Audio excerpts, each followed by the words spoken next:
Pense por um instante, o que você mudaria em sua vida se soubesse que ninguém jamais saberia dessa mudança? Essa pergunta parece simples, mas ela revela algo profundo demais para ser ignorado, porque a maioria das transformações que buscamos na vida são, no fundo, performances. Mudamos de emprego para que os outros vejam nosso crescimento. Começamos a academia para que notem nosso corpo. Postamos sobre mudanças de hábito para colher validação pública. E quando a audiência desaparece, a mudança desaparece junto. Os estoicos chamavam isso de viver segundo a opinião alheia. E para eles era a forma mais sutil e mais devastadora de escravidão. Mas há uma mudança, apenas uma, que quando feita de verdade, de dentro para fora, sem plateia, sem aplauso, sem reconhecimento externo, transforma completamente o modo como você experimenta a existência. Não é uma mudança de hábito, não é uma mudança de rotina, é uma mudança de perspectiva. E ela foi praticada por imperadores, escravos, soldados e filósofos com o mesmo resultado silencioso e poderoso. Vou te contar o que é essa mudança. Mas antes preciso que você entenda por que ela é tão difícil. Existe uma ilusão que cultivamos desde a infância. A ilusão de que nossas emoções são causadas pelo mundo exterior. Que a raiva que sentimos é culpa de quem nos provocou, que a ansiedade que carregamos é culpa das circunstâncias, que a tristeza que nos visita é culpa de quem foi embora. Essa crença é tão antiga, tão enraizada, tão constantemente reforçada pelo senso comum, que raramente paramos para questioná-la. Mas foi exatamente esse questionamento que um homem chamado Epicteto fez. Um homem que não tinha nada, literalmente. Epicteto nasceu escravo. Não escolheu seu nome, não escolheu seu lugar, não escolheu seu dono. E ainda assim, em algum momento da sua existência mais sombria, percebeu algo que mudou tudo. O mundo pode tomar sua liberdade física, mas ninguém, absolutamente ninguém, pode tomar a liberdade de como você interpreta o que acontece com você. Não são as coisas que perturbam os homens, mas as opiniões que têm sobre as coisas. Essa frase de Epicteto não é filosofia de distância. É filosofia vivida no osso, forjada em contexto de ausência total de privilégio. E é justamente por isso que ela tem uma força que nenhuma frase motivacional pode alcançar. A mudança que os estoicos propõem não é positiva no sentido superficial de pense positivo. É algo muito mais radical. É aprender a separar o que está em seu poder do que não está. E então, e aqui está o ponto central, direcionar toda a sua energia apenas para o que está em seu poder. Isso soa simples. Não é. Lembro de um período em que carregava um peso que eu chamava de injustiça. Uma situação que, olhando de fora, qualquer pessoa diria: você tem razão de estar com raiva. E eu estava, profundamente. O tipo de raiva que acorda antes de você, que senta do seu lado no café, que deita com você à noite. Por semanas, nutri essa raiva como se ela fosse uma chama que me protegia. Como se manter a indignação fosse uma forma de preservar a dignidade. Foi lendo Marco Aurélio que encontrei uma frase que me parou completamente. Qual é a utilidade da tua dor neste momento? Não era uma pergunta de indiferença, era uma pergunta de clareza. A situação injusta continuava sendo injusta. Minha raiva não mudava isso. O que minha raiva fazia era consumir o único recurso que eu tinha. Minha atenção, minha energia, minha presença no momento presente. Eu estava pagando, do meu bolso, pelo erro de outra pessoa. Essa percepção não chegou como alívio imediato. Chegou como incômodo, porque reconhecer isso significava abrir mão de algo que eu havia abraçado, a identidade de quem foi prejudicado. E há um conforto estranho nessa identidade. Há uma narrativa ali, uma razão para não avançar, uma culpa que pertence a outro. Os estoicos me tiraram essa muleta e foi, ao mesmo tempo, a coisa mais libertadora e mais assustadora que já vivi. A mudança que transforma sua vida não é parar de sentir. Os estoicos não eram robôs emocionais. Marco Aurélio chorou, Sêneca tinha medos, Epicteto sentia a dor das perdas. A diferença é que eles aprenderam a não ser governados pelas emoções, aprenderam a observá-las antes de obedecê-las. Em grego antigo, havia um conceito chamado prohairesis. É a capacidade de escolha interior, a faculdade pela qual você decide como responder ao que acontece. Os animais reagem. Os seres humanos, quando treinados, quando disciplinados, quando conscientes, respondem. E essa diferença entre reagir e responder é exatamente onde a vida muda. Pense na última vez que você reagiu de uma forma que depois lamentou. Uma palavra dita em momento de raiva, uma decisão tomada em pânico, um julgamento feito em inveja. A pergunta estoica não é o que você deveria ter feito. A pergunta é: onde estava seu espaço entre o estímulo e a resposta? Viktor Frankl, sobrevivente de campos de concentração nazistas, escreveu que entre o estímulo e a resposta existe um espaço. E nesse espaço está a liberdade humana. Frankl não sabia que estava descrevendo o estoicismo, mas estava, porque ele chegou à mesma conclusão pela via mais brutal possível: que ninguém pode roubar o modo como você escolhe interpretar e responder à sua realidade. Esse espaço entre o que acontece e o que você faz com isso é o lugar onde sua vida é construída. E a prática estoica é, em essência, a prática de ampliar esse espaço. Aqui é onde quero te apresentar algo que aprofunda profundamente esse caminho. Existe um livro chamado O Poder do Silêncio, que reúne 30 lições práticas construídas exatamente em torno dessa transformação interior. Não é um livro de teoria, é um manual de aplicação, porque a filosofia que não se transforma em prática é apenas entretenimento intelectual. E os estoicos seriam os primeiros a concordar com isso. Cada uma das 30 lições do livro pega um princípio filosófico, como esse espaço entre estímulo e resposta, e te mostra como cultivá-lo na vida real, no trabalho, nos relacionamentos, nas crises, nos momentos de sucesso que podem ser tão perigosos quanto os momentos de fracasso. Se o que estamos discutindo aqui ressoa em você, esse livro vai te dar as ferramentas concretas para transformar esses insights em hábitos permanentes. Guarde esse nome: O Poder do Silêncio. Agora, preciso falar sobre o inimigo mais sofisticado da transformação. Não é a preguiça, não é a falta de motivação, é o conforto do conhecido. O ser humano é uma criatura que prefere a dor familiar à alegria desconhecida. Pesquisas em psicologia comportamental mostram repetidamente que as pessoas escolhem situações negativas, conhecidas, em detrimento de situações neutras ou positivas, desconhecidas. Chamamos isso de zona de conforto, mas seria mais honesto chamar de zona de dor familiar. Os estoicos nomeavam esse fenômeno de outra forma. Chamavam de amor ao destino, amor fati, mas também reconheciam o seu contrário, o apego às correntes conhecidas. Há uma frase de Sêneca que é cortante na sua precisão: a maioria das pessoas não vive, apenas existe, adiando a vida para algum futuro que nunca chega. Isso me faz pensar em quantas vezes eu mesmo adiou a mudança. Quando terminar esse projeto, quando as coisas se estabilizarem, quando eu tiver mais tempo, como se a vida fosse uma antessala para a vida, como se existisse em algum lugar no horizonte um momento perfeito para começar a ser quem você sabe que poderia ser. Os estoicos não tinham paciência para esse adiamento. Marco Aurélio escrevia nas madrugadas, entre batalhas, entre decisões de Estado que afetavam milhões de pessoas. Não esperava por condições ideais. Praticava onde estava, com o que tinha, agora. E agora é uma palavra central no vocabulário estoico.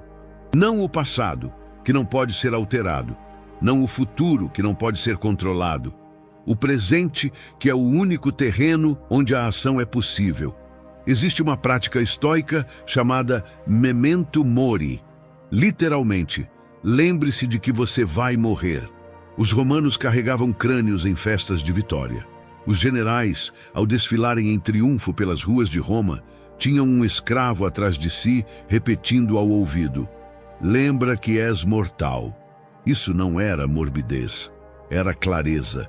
Quando você coloca a morte no horizonte, não como ameaça, mas como fato, o tempo ganha peso. As decisões ganham urgência. O trivial se revela trivial. O essencial se revela essencial. Você para de gastar energia com o que não importa porque percebe, visceralmente, que não tem energia infinita para desperdiçar. Há algo profundamente libertador nessa consciência e há algo perturbador também. Porque ela exige que você responda uma pergunta que muitas pessoas evitam durante toda a vida. O que você está fazendo com o tempo que tem? Não o que você planeja fazer. Não o que você gostaria de fazer. O que você está de fato fazendo hoje com as horas que compõem esta única existência que você tem garantida? Marco Aurélio, no livro que deixou para si mesmo e que nós conhecemos como Meditações, volta a essa pergunta repetidamente. Como se precisasse se lembrar. Como se a resposta fosse algo que escorregava entre os dedos facilmente, exigindo atenção constante para ser mantida. E talvez seja exatamente isso. Talvez a mudança que transforma uma vida não seja um evento, seja uma prática diária de retornar ao que importa, quando inevitavelmente, e todos nós o fazemos, nos afastamos. Quero falar sobre algo que raramente aparece em conversas sobre estoicismo, mas que está no coração da filosofia: a gratidão radical. Não a gratidão performática. Não a lista de coisas pelas quais sou grato que se escreve no diário para ganhar pontos de autoajuda. A gratidão estoica é algo mais visceral. É a prática de contemplar a ausência do que você tem, para que a presença do que você tem não seja invisível. Epicteto tinha um exercício simples. Quando você beija sua esposa, imagine que ela pode morrer amanhã. Quando você abraça seu filho, saiba que ele é emprestado. Quando você senta para uma refeição, perceba que existe uma versão de você que neste momento não tem o que comer. Isso soa pesado. É pesado. Mas o peso tem uma função. Ele rompe a anestesia do hábito. Porque o hábito nos torna cegos. O que é constante se torna invisível. O que é certo se torna garantido. E quando se torna garantido, para de ser apreciado. E quando para de ser apreciado, você passa a morar num palácio e só enxergar o que falta.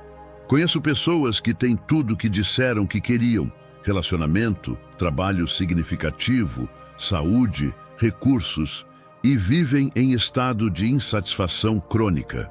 Não porque são ruins ou ingratas, mas porque nunca desenvolveram a capacidade de habitar o presente com a riqueza que já existe nele. Estão sempre no próximo objetivo, na próxima conquista, no próximo nível. Os estoicos diriam que essa pessoa não precisa de mais. Precisa de percepção. E percepção, como qualquer músculo, se treina. Há uma distinção que os estoicos fazem que, quando você internaliza de verdade, muda a estrutura de como você processa o dia. A distinção entre o que depende de você e o que não depende de você. Parece simples, mas tente aplicar isso ao seu dia de amanhã e você vai descobrir que a maioria da energia que você gasta, emocionalmente, mentalmente, fisicamente, vai para coisas que não dependem de você. A reação do seu chefe à sua apresentação. O que aquela pessoa pensa sobre você.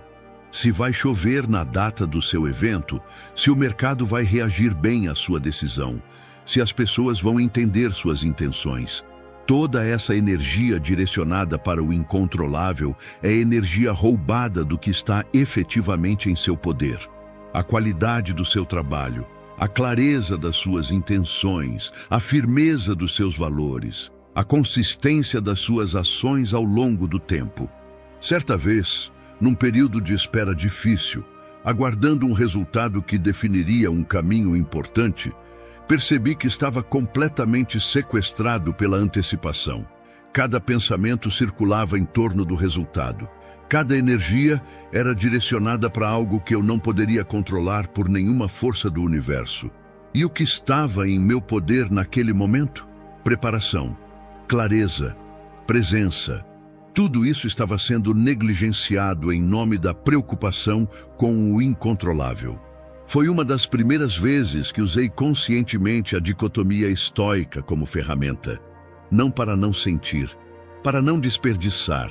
E a diferença no nível de energia, física e mental, foi imediata e impressionante.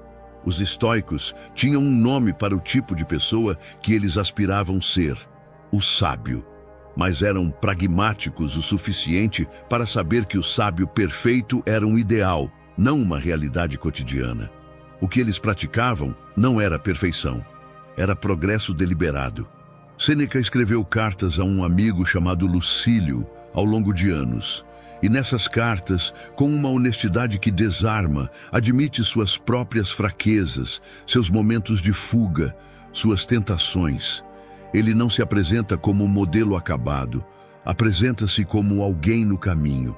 Isso importa, porque um dos maiores obstáculos à transformação é a exigência de perfeição que colocamos em nós mesmos.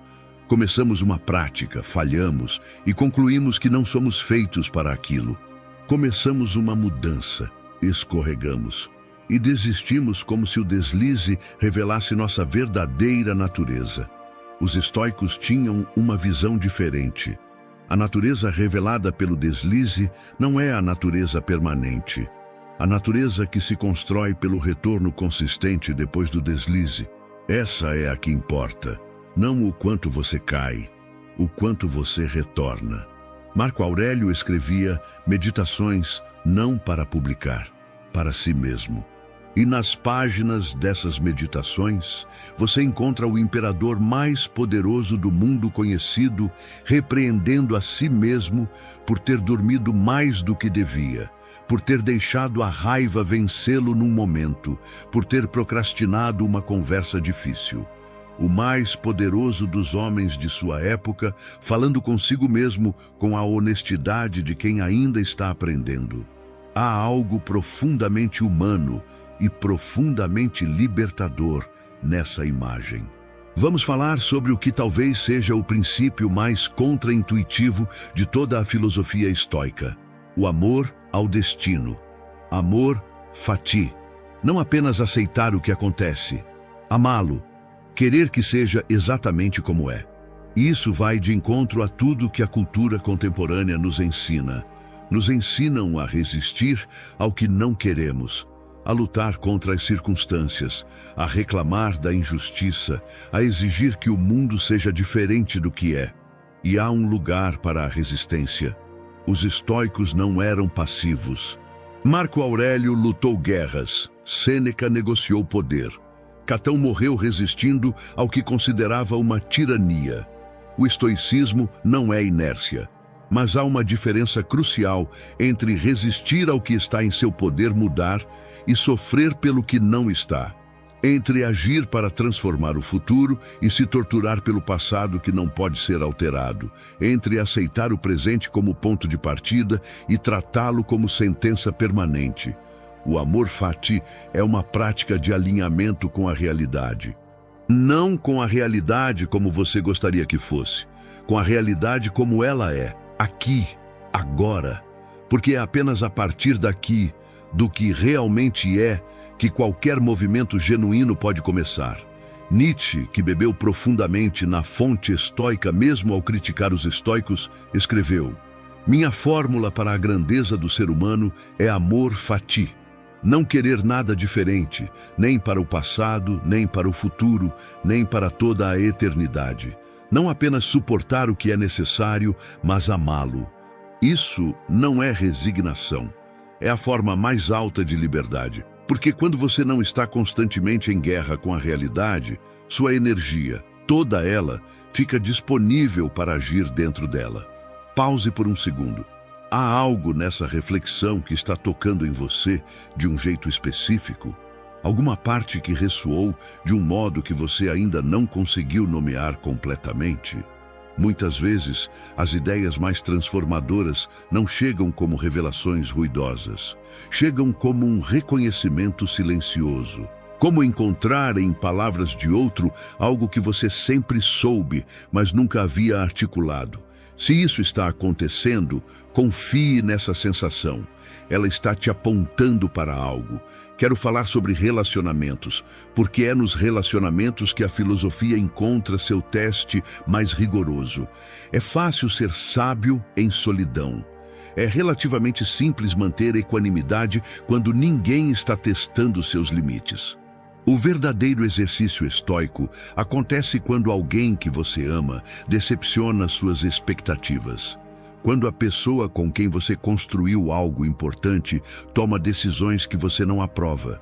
Quando alguém que você respeita demonstra não te respeitar. Os estoicos tinham um princípio para isso também. Amar as pessoas como são, não como você gostaria que fossem.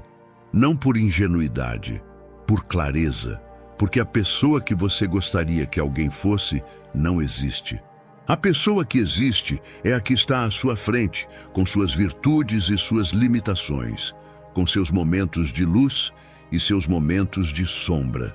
Marco Aurélio escrevia sobre as pessoas ao seu redor, senadores, generais, servos, com uma combinação de lucidez e compaixão que é difícil de encontrar. Ele registrava as falhas alheias não para condenar, mas para entender. E então voltava a si mesmo. O que isso me ensina sobre como ser mais paciente, mais claro, mais firme sem ser cruel? Há uma inversão poderosa aqui. Em vez de, por que essa pessoa não muda? A pergunta estoica é, o que posso aprender sobre mim mesmo a partir dessa situação? Não porque a outra pessoa não tem responsabilidade, mas porque a outra pessoa está fora do seu controle. Você, não. Essa inversão muda a dinâmica de qualquer relacionamento.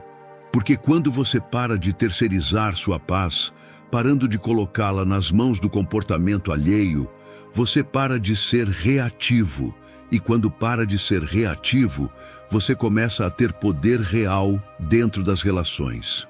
Há um conceito estoico que poucos conhecem, mas que transforma a maneira como você lida com a adversidade, a premeditação dos males, premeditatio malorum.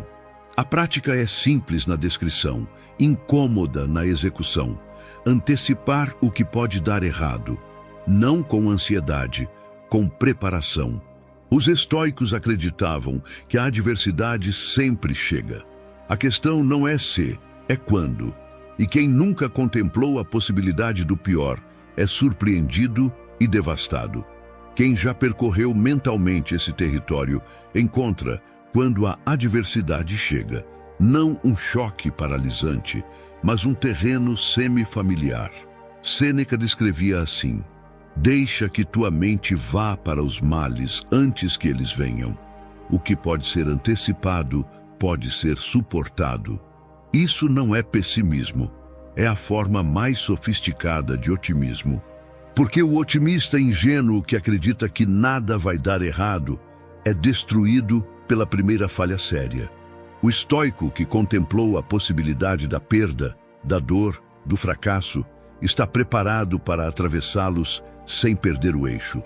E é exatamente por isso que pode agir com muito mais ousadia. Quem não tem medo do pior pode arriscar o melhor. Pense em como você toma decisões hoje.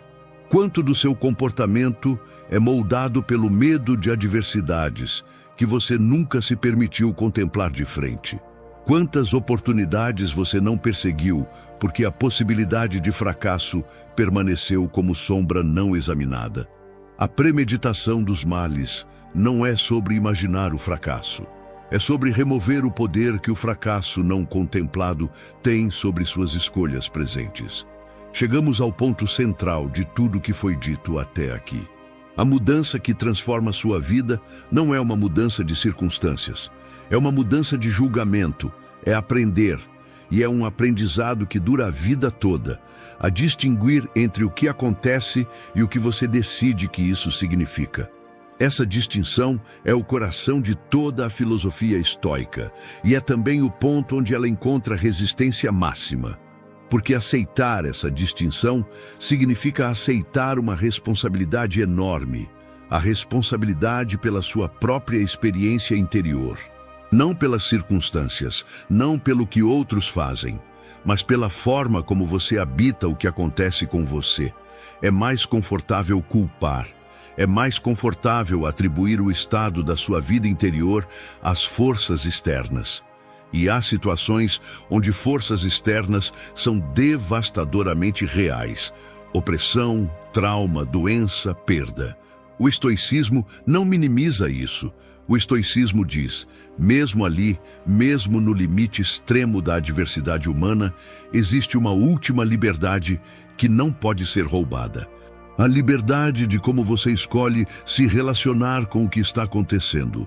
Epicteto, que nasceu escravo, que teve uma perna quebrada pelo seu dono e perguntado se doía, respondeu calmamente, vai quebrar. Não estava performando coragem. Estava demonstrando, no limite mais brutal do possível, que o julgamento interior, a última fortaleza, permanecia seu. Você e eu não estamos em condições remotamente próximas a essa. E exatamente por isso, o exercício deveria ser mais acessível para nós. Se Epicteto encontrou liberdade interior em correntes físicas, o que torna tão difícil encontrá-la nas nossas circunstâncias infinitamente mais brandas? A resposta, os estoicos diriam, é que nunca praticamos, nunca exercitamos esse músculo. Chegamos ao fim de cada dia exatamente do mesmo jeito que chegamos ao começo, reagindo ao mundo em vez de respondendo a ele, sendo governados pelas circunstâncias em vez de governarmos nossa relação com elas. A prática começa pequena, com um momento de irritação no trânsito, onde você escolhe não buzinar, com uma crítica no trabalho que você absorve sem contra-atacar imediatamente, com uma decepção que você sente completamente sem deixar que ela defina seu humor pelo resto do dia. Pequenos exercícios, músculos pequenos que com o tempo se tornam a estrutura de uma vida diferente. Quero tocar em algo que raramente aparece nessas conversas sobre estoicismo, a questão da ambição. Há um mal-entendido comum de que o estoicismo é inimigo da ambição, que os estoicos eram desapegados ao ponto da indiferença, que praticar estoicismo significaria parar de querer, de buscar, de construir. Nada mais distante da realidade. Marco Aurélio governou um império. Sêneca acumulou uma das maiores fortunas de Roma. Catão lutou com ferocidade absoluta pelo que acreditava. O estoicismo não era contrário à ambição. Era contrário à ambição que depende de resultado para manter a equanimidade. Em outras palavras, o estoico age com total comprometimento, total esforço, total dedicação, e então libera o resultado. Não porque não se importa, mas porque sabe que o resultado nunca esteve, em sua totalidade, em suas mãos. O que esteve em suas mãos foi a qualidade da ação. E pela qualidade da ação, por essa parte, pode se responsabilizar completamente. Essa distinção muda a relação com o fracasso de modo fundamental. Quando você se identifica com o esforço e não com o resultado, uma derrota não é uma invalidação da sua identidade, é informação, é feedback, é o sistema te mostrando onde ajustar. Quantas pessoas você conhece que poderiam ter tentado coisas maiores, mas o medo de fracassar, de ter sua identidade ligada ao resultado, as paralisou? Quantas ideias nunca saíram do papel porque o fracasso potencial era mais assustador do que o sucesso potencial era atraente? O estoicismo oferece uma saída desse aprisionamento. Age com a garra de quem se importa profundamente com o processo. Desapega com a sabedoria de quem sabe que o resultado pertence ao destino. Existe uma última peça que quero colocar neste mosaico. Os estoicos acreditavam que o ser humano tem uma natureza. e que viver em acordo com essa natureza, com a razão, com a virtude, com o bem da coletividade, é o único caminho para o que eles chamavam de eudaimonia, florescimento, a vida boa no sentido profundo. Isso não é apenas filosofia, é uma observação sobre como as pessoas realmente funcionam. As pessoas mais realizadas que você conhece, não as mais ricas, não as mais famosas, mas as que você olha e pensa, essa pessoa vive bem, geralmente tem algo em comum, uma coerência entre o que pensam, o que falam e o que fazem. Uma integridade no sentido literal da palavra, inteireza. Epicteto tinha uma frase sobre isso. Primeiro diga a si mesmo o que tipo de pessoa você quer ser. Então, faça o que você precisa fazer. A clareza sobre quem você quer ser é o norte. Sem esse norte, cada decisão é tomada a partir do contexto imediato, das pressões do momento, dos apetites passageiros. Com esse norte, as decisões, mesmo as difíceis, mesmo as que custam algo, tornam-se mais simples. Não mais fáceis, mais simples. Porque estão alinhadas com algo maior do que o conforto do momento. E é aqui, nessa coerência acumulada entre valores e ações, que a vida muda de verdade. Não de uma vez, não dramaticamente, mas de forma irreversível. Porque cada decisão alinhada com seus valores mais profundos constrói um tipo de autoconfiança que nenhuma circunstância externa pode dar ou tirar. Uma confiança que não precisa de aprovação porque não foi construída por aprovação. Uma estabilidade que não depende de boas condições porque não foi edificada por boas condições.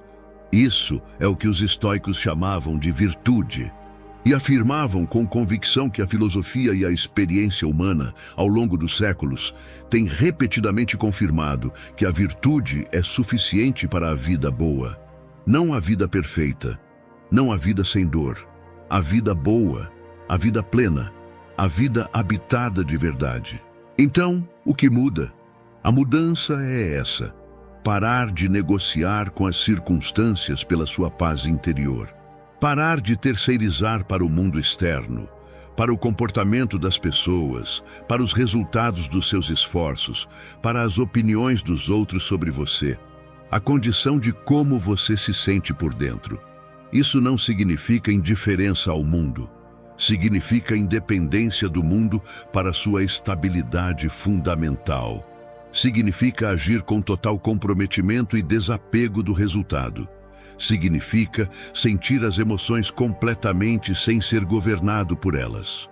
Significa querer as coisas sem precisar delas para ser inteiro. Essa mudança não acontece da noite para o dia. Não é uma revelação que resolve tudo. É uma prática, um retorno diário, uma escolha feita repetidamente, às vezes bem, às vezes mal, mas sempre com a intenção de ampliar o espaço entre o que acontece e o que você faz com isso. E quando essa prática se instala, quando você percebe, às 3 da tarde de uma terça-feira ordinária, que algo que antes te teria destruído passou por você como vento passou por montanha, você entende o que Epicteto, Sêneca e Marco Aurélio entenderam, que a fortaleza sempre foi interior, que a liberdade sempre esteve disponível, que a mudança que transforma uma vida não exige que o mundo seja diferente, exige que você seja diferente em como habita o mundo que já existe. E uma vez que você vive isso, não como conceito, mas como experiência real, mesmo que por um momento, você não consegue mais não saber, não consegue mais aceitar como inevitável a velha forma de existir, sequestrado pelas circunstâncias, refém das opiniões, perdido nos ventos do que não controla. Há um caminho diferente. Tem sido trilhado por milênios. Não é fácil, mas é possível. E começa agora com a pergunta mais simples e mais exigente que qualquer filosofia já fez. O que está em meu poder neste momento? Responda isso e comece por aí. Se esse caminho ressoa em você e você quer aprofundar na prática, não apenas no conceito, mas em como transformar esses princípios em mudanças reais e diárias, o livro O Poder do Silêncio reúne 30 lições construídas para exatamente isso. Cada lição pega um princípio como os que exploramos aqui e te mostra como aplicá-lo onde a vida realmente acontece. Nas conversas difíceis, nas decisões sob pressão, nos momentos de perda, nos dias em que a filosofia precisa sair da cabeça e entrar na carne. Se você está pronto para ir além do entendimento intelectual, esse é o passo seguinte. Para encerrar, quero te pedir algo. Não peço que você mude tudo amanhã. Não peço que você se torne estoico perfeito. Peço apenas um momento de honestidade consigo mesmo, aqui, agora. Escreva nos comentários: eu escolho minha resposta, não minha reação. Se essa frase significa algo para você, se ela captura algo do que você quer construir a partir de hoje, escreva isso. Não para me dizer, para se dizer, para marcar neste momento uma intenção que pertence a você. Porque cada transformação real começa exatamente assim. Com uma escolha pequena, feita conscientemente, em público ou em silêncio, que estabelece uma direção. Você já está no caminho. Continua.